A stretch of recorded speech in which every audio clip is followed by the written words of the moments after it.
যেতিয়া এজন কয়েদীক গম পাইছে নহয়, জেলত যোৱাজন কয়েদীজনে যেতিয়া জেলত সোমাবলৈ যায়, গেটৰ মুখতে তেওঁ পৰীক্ষা কৰে। যদি মনি বেগ এটা নিছে সেইটো লৈ যাবলৈ নিদিয়ে, যদি মোবাইল এটা নিছে সেইটো নিবলৈ নিদিয়ে। সকলো বস্তু তাতে ৰাখি তেওঁক এটা ড্ৰেছ পিন্ধাই দিয়ে, আৰু ড্ৰেছটোত কিছুমান নম্বৰ উল্লেখ কৰে, 220 বা 27, 40 কিবা কিবি নম্বৰ। আৰু তেওঁলোকৰ হৈ প্ৰত্যেকজন কয়েদী হৈ একোটা একোটা বাকচ থাকে, আৰু সেই বাকচত কি কৰে, তেওঁলোকৰ বস্তুবিলাক তাত জমা থৈ দিয়ে। আৰু যিদিনা তেওঁ দোষীৰ পৰা মুক্ত হ'ব, সেইদিনা পুনৰ সেই বস্তুখিনি ঘূৰাই দি পঠিয়াই দিয়ে। আমি ৰাতি শয়ন কৰাৰ সময়ত জেলত যাওঁ। জেলত যোৱাৰ আগতেই আমি কেইটামান গোটেই বস্তুবিলাক আমি চমজাই দিব লাগে। কেনেকৈ? নাকটো চমজাই দিব লাগে। আপুনি ক'ব বোলে নাকটো দেখোন মোৰ লগতে লাগি আছে।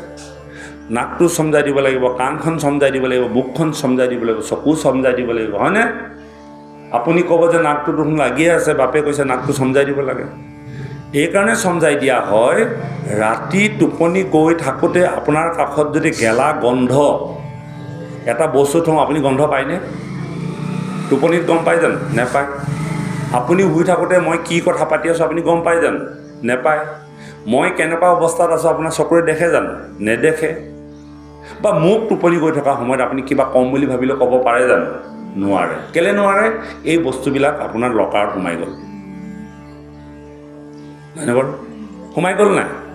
আপুনি শুবলৈ যাওঁতে এইবিলাক আপুনি লকাৰত ভৰাই দিলে। আপুনি ধুনীয়াকৈ কয়েদী ড্ৰেছ পিন্ধি অৰ্থাৎ শয়ন কক্ষলৈ আপুনি গুচি গ'ল। এই বস্তুবিলাক আপুনি ৰাতিটো টোপনি যোৱাৰ পাছত, ৰাতিপুৱা সাৰ পোৱাৰ পাছত আপোনাক আকৌ পুনৰ ঘূৰাই দিব লাগিব। কোনে ঘূৰাই দিব? যিজনে ৰাখি থৈছিলে, জেলৰ মুৰব্বীজনক জেলাৰ বুলি কয়। আমাৰ দেহটো এখন জেল। এই জেলখনৰ মুৰব্বীজন হয় আমাৰ বস্তুবিলাক শুবলৈ যাওঁতে লৈ থ'লে, আৰু ৰাতিপুৱা সাৰ পোৱাৰ পাছত আপোনাক আকৌ প্ৰত্যেকটো বস্তু ঘূৰাই দিলে। চকুৱে দেখিলে, নাকে দুৰ্গন্ধ নে সুগন্ধ গন্ধ পালে, কাণে ভাল বেয়া গম পালে, মুখে ক'বও পৰা হ'ল। ইন্দ্ৰিয়বিলাক আমি পুনৰ ঘূৰাই পালোঁ, নহয়নে বাৰু? এতিয়া কথা হ'ল কি, মই এই কথাটো কৈছোঁ যে শুবলৈ যোৱাৰ আগত সেইকাৰণে ভগৱন্তৰ চৰণত যেতিয়া আমি সমস্ত ইন্দ্ৰিয় চমজাই দিওঁ, পুনৰ ৰাতিটো শয়ন কৰাৰ পাছত ৰাতিপুৱা যদি ভগৱন্তে আমাক পুনৰ ঘূৰাই নিদিয়ে, তেতিয়াহ'লে আমি তাতে সোমাই থাকিব লাগিব। প্ৰথম কথা। সেইকাৰণে শুবলৈ যোৱাৰ আগত ভগৱন্তক প্ৰাৰ্থনা কৰা যায়, প্ৰভু তোমাৰ শীতল কোলাত আমি শয়ন কৰিছোঁ, শতকোটি অপৰাধ মাৰ্জনা কৰিবা। দিনটোত জনাই নজনাই অনেক অপৰাধ হ'ল, সৰ্ব অপৰাধ মাৰ্জনা কৰিবা।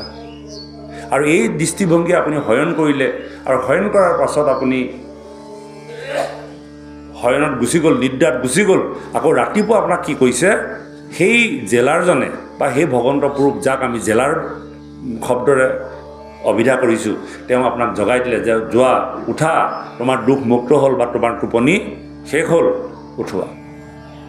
আৰু সেইটোকে এই যে যিখন জেল বা যিখন জেলত ব্ৰহ্মাকে আদি কৰি সকলো লোক তাত শয়ন কৰে, আপুনি মই বাদেই দিয়ক, সমস্ত দেৱতাবিলাকো তাত শয়ন কৰে।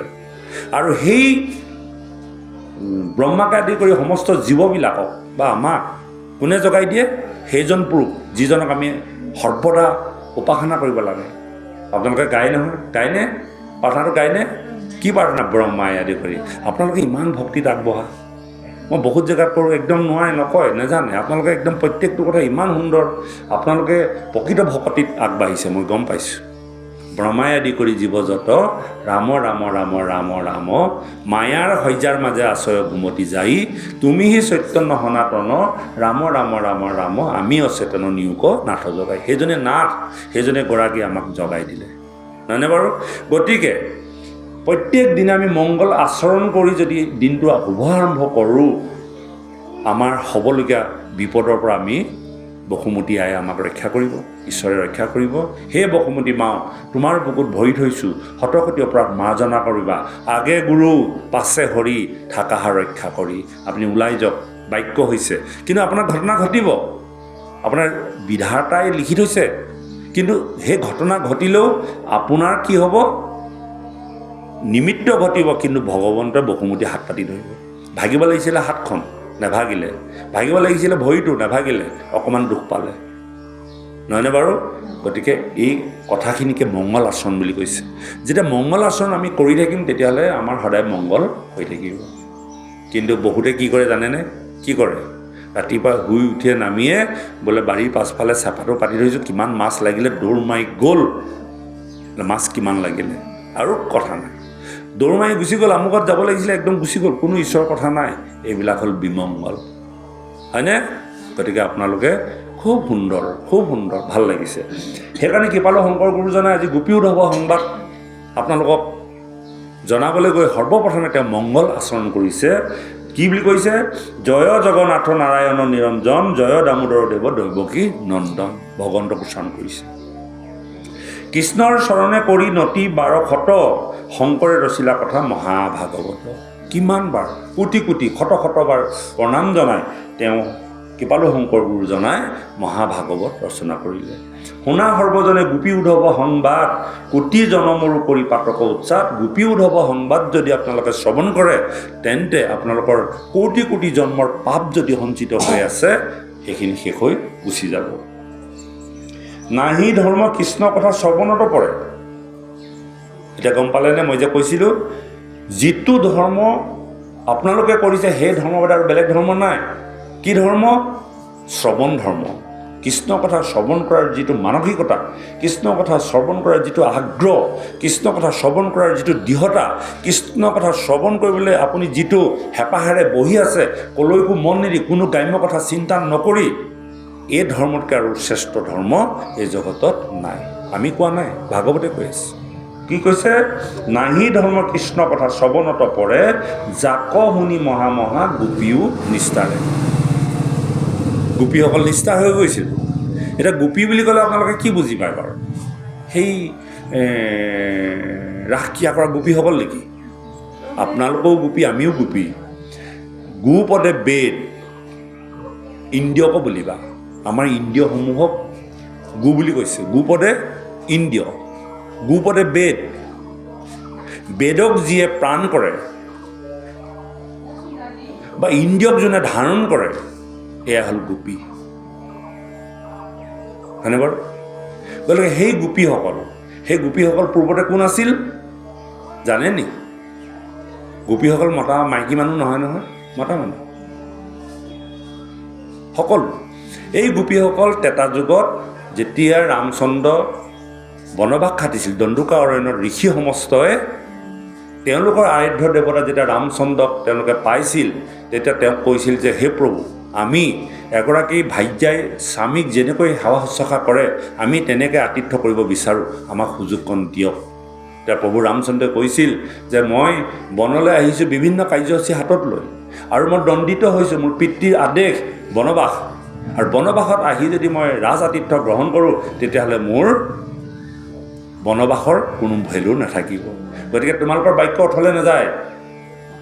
তোমালোকে দাপৰ যুগত মই পূৰ্ণ কৃষ্ণ হিচাপে অৱতাৰ গ্ৰহণ কৰিম, আৰু তোমালোকে গোপী হৈ তাত জন্মগ্ৰহণ কৰিবা, আৰু সমস্তৰ মাজত আমাৰ ভক্তি কাৰ্য আগবাঢ়িব। আৰু সেই অনুপাতে সেই ঋষিসকল সমস্ত লোক আহি দাপৰ যুগত গোপী হিচাপে অৱতাৰ গ্ৰহণ কৰিছে, আৰু ভগৱন্তৰ চৰণত স্বামী হিচাপে তেওঁলোকে ভক্তি কৰিবলৈ আগবাঢ়িছে।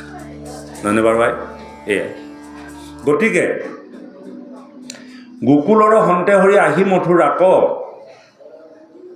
ৰংগ মধ্যে বধি কংস দুৰ্জনৰ ৰাজাক। পিতৃৰ মাতৃৰ পাছে চুৰিলা বন্ধন, কৈলা অগ্ৰ সেনেক নিপতি নাৰায়ণ। সান্দীপনী গুৰুগৃহে পহিলা শাস্ত্ৰক, গুৰুক দক্ষিণা দিলা মৃতক পুত্ৰক। ৰামে হমে মথুৰাক পুনৰূপী আহি, আচন্ত আনন্দে যদুকুল প্ৰকাশী।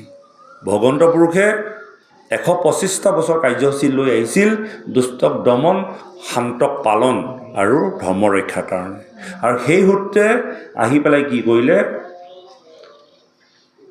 পিতৃ মাতৃৰ পাছে চুৰিলা বন্ধন, পিতৃ মাতৃক কংসই বন্দী কৰি থৈছিল, আৰু সেই বন্দী মুকলি কৰি দিলে, আৰু কি কৰিলে? উগ্ৰসেনক নিপতি বনালে, ৰজা পাতিলে, আৰু সান্দীপনী গুৰুগৃহত পঢ়ি শাস্ত্ৰক জ্ঞান লৈ গুৰু দক্ষিণা মৃতপুতক গুৰু দক্ষিণা হিচাপে আগবঢ়ালে। এয়া জগতত লীলা কৰিলে। আমি এইখিনিলৈকে পঢ়িছোঁ, এইখিনি বাপক দিওঁ, নহয় জানো? বেয়া হ'ব নি?